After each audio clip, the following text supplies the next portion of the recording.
नमस्ते, मैं हूं किशोर अजवाणी और अब आज का न्यूज रैप। घर घर सामान पहुंचाने वाली ऑनलाइन कंपनी इंस्टामार्ट से अब एलपीजी सिलेंडर भी मंगाया जा सकेगा। सरकारी company Hindustan petroleum corporation limited ने इंस्टामार्ट के साथ मिलकर सिलेंडर डिलीवरी सेवा शुरू करने का ऐलान किया। इसके तहत 5 किलो और 10 किलो गैस वाले सिलेंडर मंगवाए जा सकेंगे। इसके लिए एलपीजी कनेक्शन लेना जरूरी नहीं होगा। इस सुविधा की शुरुआत बेंगलुरु से होगी। दिल्ली हाईकोर्ट में सामाजिक कार्यकर्ता सोनम वांगचुक के अनशन पर सुनवाई हुई। कोर्ट ने मामले में केंद्र सरकार और दिल्ली सरकार को नोटिस जारी कर जवाब मांगा। सोनम वांगचुक 18 दिन से दिल्ली के जंतर मंतर पर भूख हड़ताल पर हैं और उनकी हालत लगातार बिगड़ती जा रही है। दिल्ली की पटियाला हाउस कोर्ट ने सुप्रीम कोर्ट में हंगामा करने के आरोप में गिरफ्तार लॉ के 2 छात्रों को 14 दिन की न्यायिक हिरासत में भेज दिया। लॉ स्टूडेंट प्रबल प्रताप सिंह और चंद्रभान पर 10 जुलाई को सुप्रीम कोर्ट में एक केस की सुनवाई के दौरान हंगामा करने के आरोप है। अमेरिका की जांच एजेंसी एफबीआई ने गैंगस्टर जग्गू भगवानपुरिया से जुड़े नीतीश कौशल को मोस्ट वांटेड घोषित कर दिया। एफबीआई के मुताबिक नीतीश कौशल ने भगवानपुरिया गैंग के इशारे पर अमेरिका में कई वारदात को अंजाम दिया, जिनमें अपहरण, ड्रग तस्करी और जबरन वसूली जैसे मामले शामिल हैं। सुप्रीम कोर्ट ने बिहार के भोजपुर जिले में हुए भरत तिवारी एनकाउंटर केस से जुड़ी याचिका पर सुनवाई करने से इनकार कर दिया और याचिकाकर्ता को पटना हाईकोर्ट जाने के निर्देश दिए। याचिका में सुप्रीम कोर्ट के रिटायर्ड जज की अध्यक्षता में कमेटी बनाकर भरत तिवारी एनकाउंटर केस की जांच कराने की मांग की गई थी।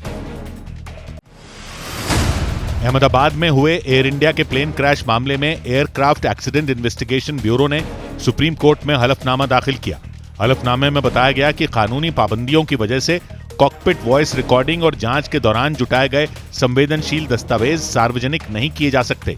एयरक्राफ्ट एक्सीडेंट इन्वेस्टिगेशन ब्यूरो के मुताबिक जांच की अंतिम रिपोर्ट का ड्राफ्ट अक्टूबर तक तैयार हो जाएगा।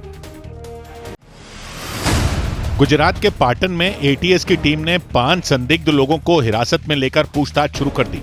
एटीएस के सूत्रों के मुताबिक हिरासत में लिए गए संदिग्ध लोग आतंकी संगठन जैश-ए-मोहम्मद से जुड़े हो सकते हैं।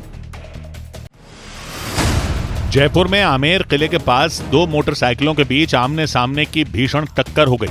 हादसे में दोनों मोटरसाइकिल सवार गंभीर रूप से घायल हो गए। शुरुआती जांच में तेज रफ्तार को हादसे की वजह माना गया। महाराष्ट्र के डिप्टी सीएम एकनाथ शिंदे ने शिवसेना उद्धव गुट से उनकी पार्टी में शामिल हुए 6 सांसदों के साथ दिल्ली में गृह मंत्री अमित शाह से मुलाकात की।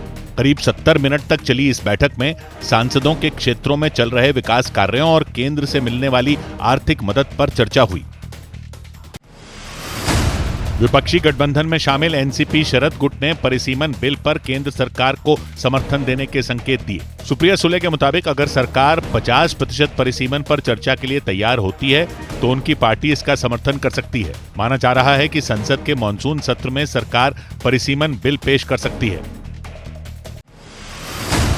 कोलकाता में बंगाल के पूर्व मंत्री मदन मित्रा टीएमसी छोड़कर ऋतुव्रत बनर्जी के नेतृत्व वाले बागी गुट में शामिल हो गए। ममता बनर्जी के करीबी माने जाने वाले मदन मित्रा ने टीएमसी के सभी पदों से इस्तीफा देने का ऐलान कर दिया। मध्य प्रदेश के सिवनी में एक लड़के को बेरहमी से पीटने के आरोप में पुलिस ने 3 लोगों को गिरफ्तार किया। पुलिस के मुताबिक एक लड़की से प्रेम संबंध के शक में उसके परिवार के लोगों ने उस लड़के को पीटा और उसके कपड़े तक उतार दिए। आरोप लगा कि उन्होंने उसके जख्मों पर मिर्च और नमक भी छिड़का। इस घटना का वीडियो सामने आने पर पुलिस ने कार्रवाई की। दिल्ली के नजदीक हरियाणा के गुरुग्राम में किंगडम ऑफ ड्रीम्स नाम के थीम पार्क में भीषण आग लगने से दहशत मच गई। जानकारी मिलने पर दमकल विभाग की टीम वहां पर पहुंची और कड़ी मेहनत के बाद आग पर काबू पाया, लेकिन पिछले कई साल से बंद उस थीम पार्क में आग लगने की वजह का पता नहीं चल सका। दिल्ली में स्वतंत्रता दिवस समारोह और सुरक्षा को लेकर 15 अगस्त तक पर्यटकों के लिए लाल किला बंद कर दिया गया। हर साल 15 अगस्त को प्रधानमंत्री लाल किले से देश को संबोधित करते हैं। उससे पहले लाल किला परिसर और उसके आसपास के इलाकों में सुरक्षा के कड़े इंतजाम किए जाते हैं। बिहार के पश्चिम चंपारण में आई बाढ़ की वजह से 20 से ज्यादा गांवों के बीच संपर्क टूट गया। वहां लगातार हो रही बारिश से नदियों का जलस्तर बढ़ गया और कई जगह सड़कों पर पानी भर गया।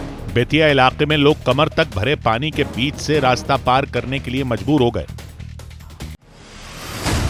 पोलैंड के उप विदेश मंत्री ने रूस यूक्रेन युद्ध को लेकर बड़ा दावा किया। दिल्ली में एक कार्यक्रम के दौरान उन्होंने बयान दिया कि साल 2022 में प्रधानमंत्री नरेंद्र मोदी ने रूस के राष्ट्रपति पुतिन को यूक्रेन पर परमाणु हमला करने से रोका था।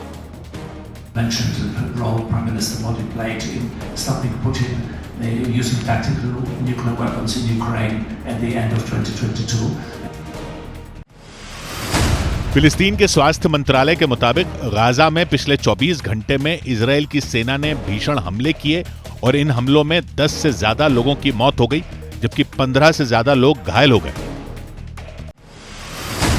संयुक्त राष्ट्र सुरक्षा परिषद में पश्चिम एशिया के हालात को लेकर अमेरिका और चीन के बीच बहस हुई। संयुक्त राष्ट्र में अमेरिका के राजदूत ने चीन पर ईरान और यमन के हूथी लड़ाकों को हथियार मुहैया कराने के आरोप लगाए।